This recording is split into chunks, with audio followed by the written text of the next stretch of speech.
This segment of DelmarvaLife is sponsored by TidalHealth. Each person's healthiest self is different. We have different bodies, minds, living situations, and people influencing our lives. There are, however, some solid universal health truths that apply to everyone. And it all starts with a solid plan to maintain heart health, especially when so many aspects of heart disease are largely preventable.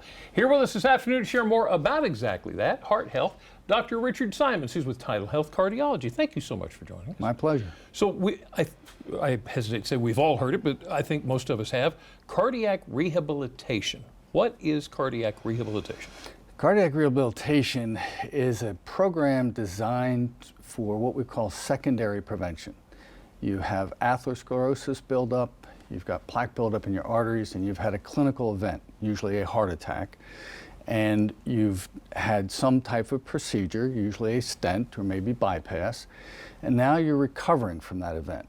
Now, the impetus for cardiac rehab is to try to control the underlying disease process, which is atherosclerosis, right, so you don't have another event. Secondary prevention is diet, exercise, other avoidance of toxins to your body to try to stabilize plaque. So plaque doesn't grow, plaque doesn't become angry and break and cause another heart attack or stroke. Yeah. Okay, so with the cardiac rehab, who qualifies and what do they do in the program? Mostly qualification is unfortunately an event. So it's kind of the horses are out of the barn and now we're trying to put them back. But a heart attack, stroke, congestive heart failure, those usually qualify you for cardiac rehab. And in a program, usually you get dietary counseling, and a tailored exercise program, so you're monitored during the exercise, and counseling to avoid smoking and to avoid other harmful things, and counseling about your weight. So it's a general health program, because most of the things in cardiac rehab are supportive of your general health, which supports the prevention of cardiovascular disease.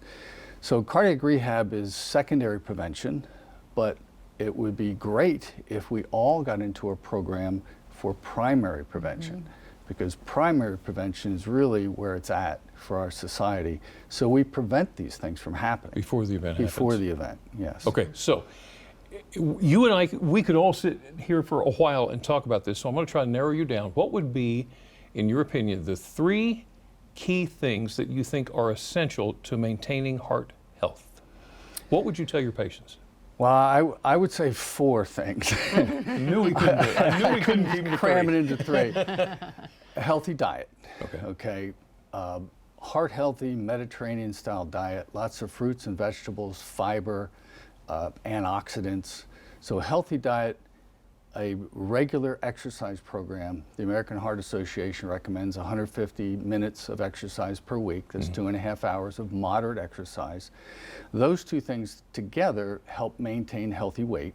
Okay. So diet and exercise to maintain healthy weight. Avoidance of toxins, cigarette smoke, excessive alcohol, drugs, and adequate sleep. Sleep is the 4th pillar here. Okay. So diet, exercise, avoidance of toxins, and a healthy sleep pattern.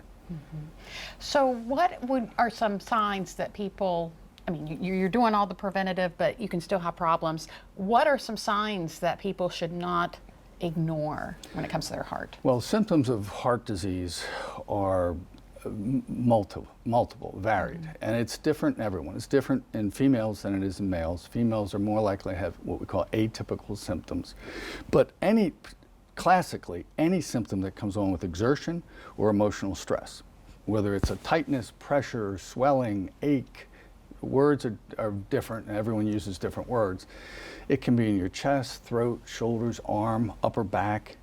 Usually with exertional stress or emotional stress goes away with rest or relaxation. Those are the classic symptoms.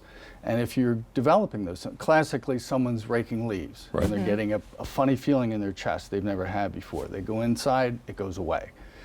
That is a symptom you should talk to your doctor about. Or it could be in your throat or jaw. I have to answer the question all the time. When you go up a set of stairs, does it make you breathe hard? Yes. Stair climbing is fighting gravity is tough. So it's normal to feel a little winded going upstairs. Right.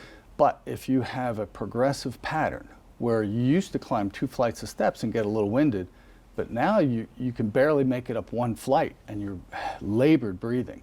Again, that could be what we call an anginal equivalent. That could be a symptom of heart disease that's just not pain or some kind of distress. It's shortness of breath. Check it out. But the bottom line, it's never too late to prevent anything from happening. Correct. It's never too early. Never too early, I guess. There was a study called the Bogalusa Heart Study, a small town in Louisiana, where they looked at young people and looked at their lipids, their weight, their blood pressure, and they followed them through years, and they did what's called an autopsy study. Those unfortunate individuals who died a traumatic death, mostly car accidents, they did autopsies. They had 200 of these young people, average age 20.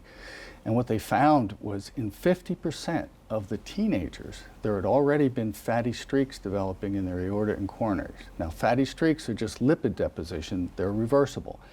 But as we get older, and as that population was older in the autopsy study, up to 60% had fibrous plaques in their aorta and coronary arteries when they were in their 20s. So the point is, atherosclerosis starts early.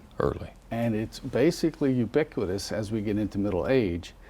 So it's never too early to start primary prevention. What we think is primary prevention is really probably secondary prevention. So as a population, it's much more effective to start early and just get into a healthy lifestyle so you don't get these problems when you're middle-aged or beyond. There you go.